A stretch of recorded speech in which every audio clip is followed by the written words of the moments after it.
Doctor Who, The Christmas Invasion by Russell T Davies, adapted by Jenny T Colgan, read by Camille Coduri.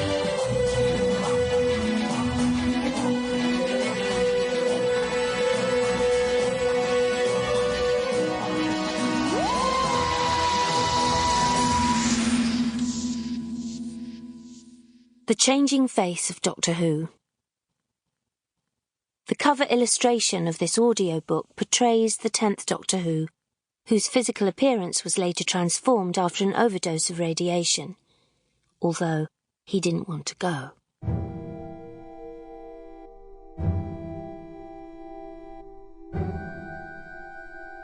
Prologue. There is a moment, a terrible moment, when you wake up and you suddenly realise to your panic that you've missed something. Perhaps you've missed the train to your first day at a new job, or the school bus and there's an important exam. Perhaps you wake up and for a moment think that someone you knew is with you, someone you loved still loves you back, and then your stomach drops like an express elevator as you remember once again that they are gone, or that they are dead. Maybe you dreamt that you lost something, that it has tumbled into the water out of reach, further and further, and you cannot grab hold of it. No matter how you try, you can only watch it go. But then you wake up and it was a dream all along, and you feel utter, earth-shattering relief. But sometimes the dream is golden and full of every piece of knowledge about the universe and ultimate power and glorious resurrection. And then you wake up and realise that all of that has crumbled into dust. And the reality is, somebody, something, in the shape of a man, has eaten your best friend, and it's standing right in front of you, and it's talking about Barcelona, of all things, and it absolutely will not shut up, and you have no idea what to do. Rose Tyler crouched by the pillars of the TARDIS console room, the afterglow of the extraordinary golden light still visible on the inside of her eyelids, burned on her retinas, and felt more frightened and alone than she'd ever felt in her life.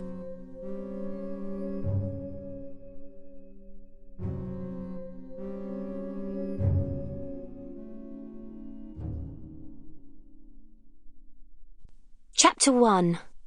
Joy to the World. If you've ever been to an industrial park, which is a terrible misnomer because they are literally the opposite of parks, they're factory farms for people, you will have seen a building like this. Low-rise, cheap brown bricks, rows of identical windows with PVC frames because nobody cared enough, at any stage of its construction, to try to make it attractive or interesting or stand out in any way. Usually, these buildings, which do not have names but numbers, this was 42, end up this way because of laziness or cost-cutting on the part of the kind of people who make business parks for a living, or people who are so devoid of imagination they think your environment does not matter to you. In the case of Unit 42, Fanshield Industrial Park, though, this was not simply a product of end-stage capitalism. This was the entire point. If you had driven past it, you possibly wouldn't even have noticed it. A building so bland it slipped off the eye. If you had, you might have thought, whoa, imagine having to spend your life entire in there.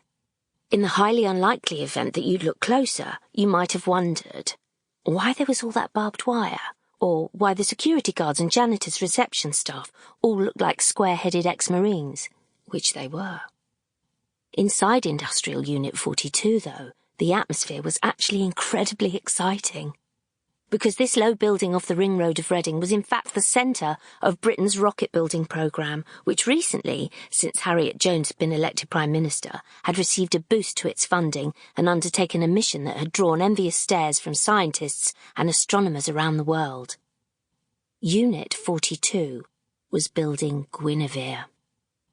Guinevere was going to be the first drone ever to land on Mars, the first ever footage from the Red Planet, from the actual solid dusty Earth of the Red Planet, was soon to arrive, and it was going to be British engineering and a team of mostly British and European scientists.